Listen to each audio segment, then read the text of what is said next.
নমস্কার বন্ধুরা, মা লক্ষ্মী রান্নাঘরে আপনাদের সবাইকে স্বাগত।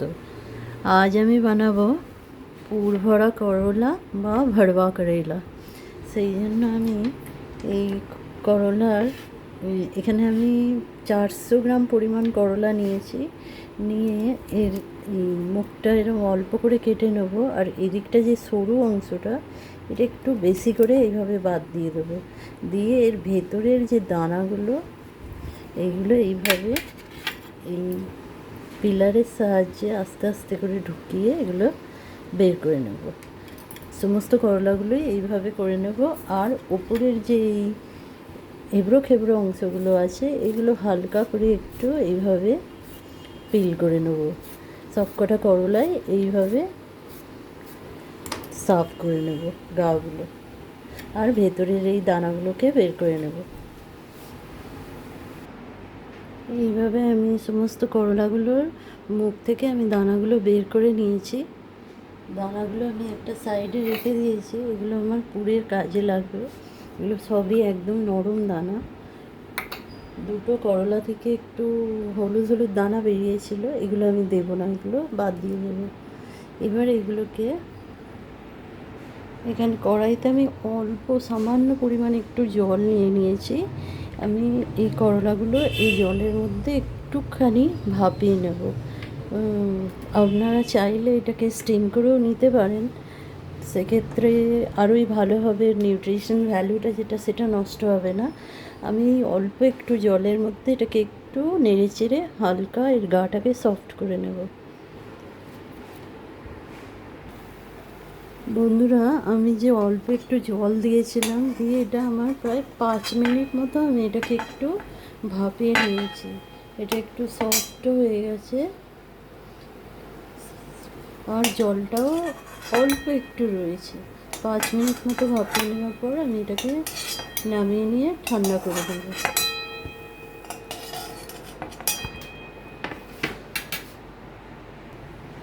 এইবার ওই একই কড়াইতে আমি কিছুটা সর্ষের তেল দিয়ে দেবো।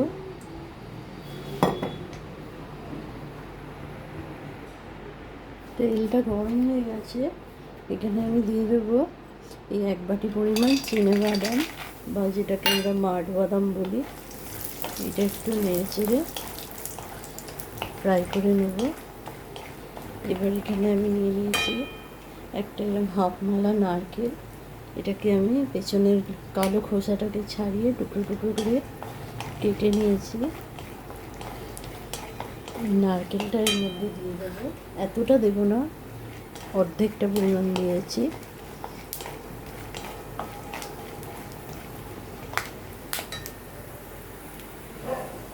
নারকেলটাও দিয়ে দেবো এই তেলের মধ্যে। এটাকেও ভেজে নেব একটু।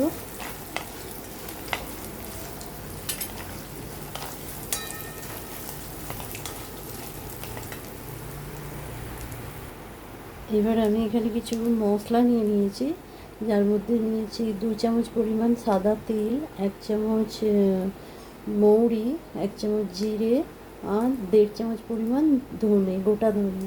তো এইটা আমি সবগুলো তেলের মধ্যে দিয়ে দেবো। দিয়ে এগুলোকেও আবার ভালো করে তেলের সঙ্গে নেড়ে চেড়ে ভেজে নেব।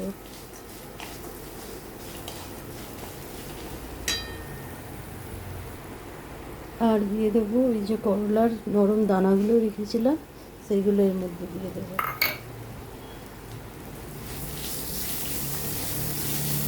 দিয়ে আবারও বেশ কিছুক্ষণ এটাকে নেড়ে চেড়ে ভালো করে ফ্রাই করে নেব।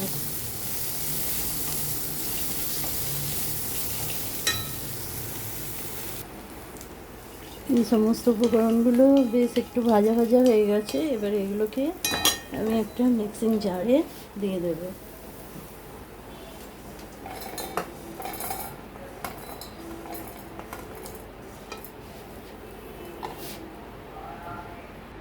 এই ভাজা উপকরণগুলোর মধ্যে আমি নিয়ে নিয়েছি এখানে 1 চামচ লবণ, এটা হাফ চামচ মতো হলুদ, 1 চামচ কাশ্মীরি লাল লঙ্কার গুঁড়ো, আর এখানে এইটা নিয়েছি 1 চামচ আনার দানা।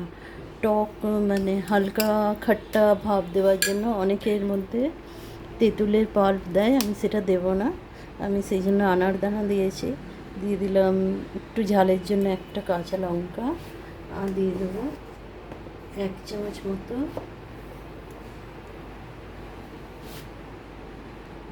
চাট মশলা। দিয়ে এই সমস্ত উপকরণগুলো একসঙ্গে দিয়ে আমি এটাকে একটু মিক্সিতে ঘুরিয়ে নেব।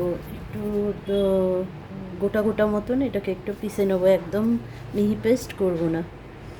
আর বন্ধুরা, বাচ্চারা অনেক সময় তো করলা খেতে একদমই পছন্দ করে না, করলা খেতেই চায় না। তো এরকমভাবে টেস্টি করে বানিয়ে দিলে তারাও হয়তো খুশি খুশি হয়ে খেতে চাইবে। এখানে দিয়ে দিচ্ছে অল্প একটু গুড়, আমি এটা আপনাদের বলতে ভুলে গেছিলাম। একটু অল্প গুড়, যেটাকে একটু ক্রাশ করে দিয়ে দিলাম। এবার এটাকে পিষে নেবার পর অনেকটা এরকম হয়েছে।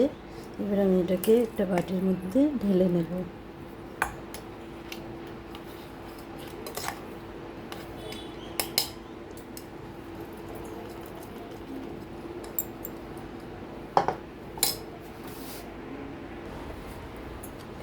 পুরটা একদম একটু বেশ দানা দানা মতন আছে, একদম ফাইন পেস্ট হয়ে যায়নি।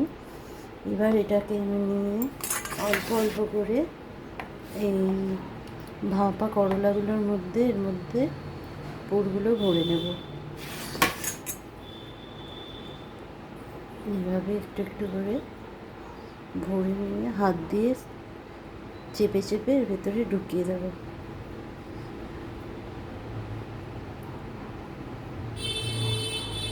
এইভাবে সমস্ত করলাগুলোর মধ্যে পুরো ভরে নেব।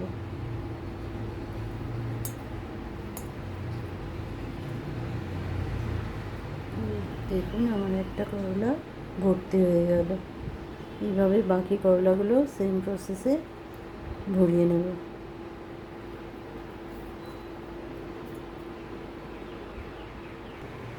এখানে ওই সেম কড়াইতেই আরও একটু সরষের তেল দিয়ে দিয়েছি। দিয়ে আমি যে এই যে পুরগুলো ভরে নিয়েছি করলাগুলো, এইগুলো এক এক করে এই তেলের মধ্যে দিয়ে দেবো। দিয়ে এর গাগুলোকে একটু লাল লাল করে ভেজে নেব।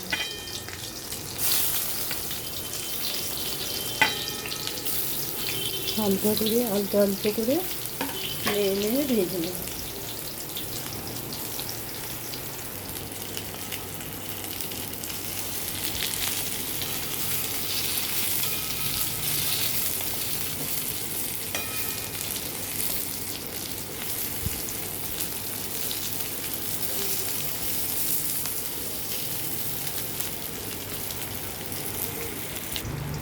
বন্ধুরা, এখানে করলার কালার একদম চেঞ্জ হয়ে গেছে। এবার আমার যে এক্সট্রা বেঁচে যাওয়া পুরটা ছিল, এটা আমি ওপর থেকে দিয়ে দেবো। আর দিয়ে দেবো ওপর থেকে অল্প একটু ধনে পাতা কুচি দিয়ে এটাকে এইভাবে একটু নাড়াচাড়া করে রান্না করে নেবো। আর 1-2 মিনিটের মতো।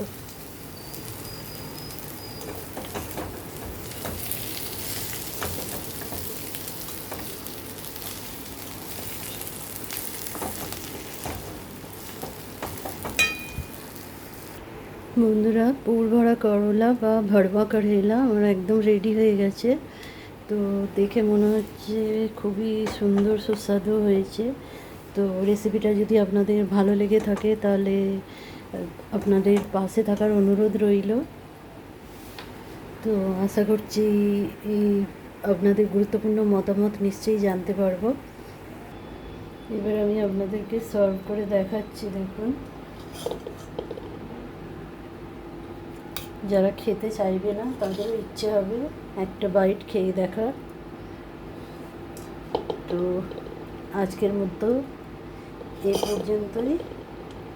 দেখা হচ্ছে অন্য কোনো ভিডিওতে। ততক্ষণের জন্য টাটা।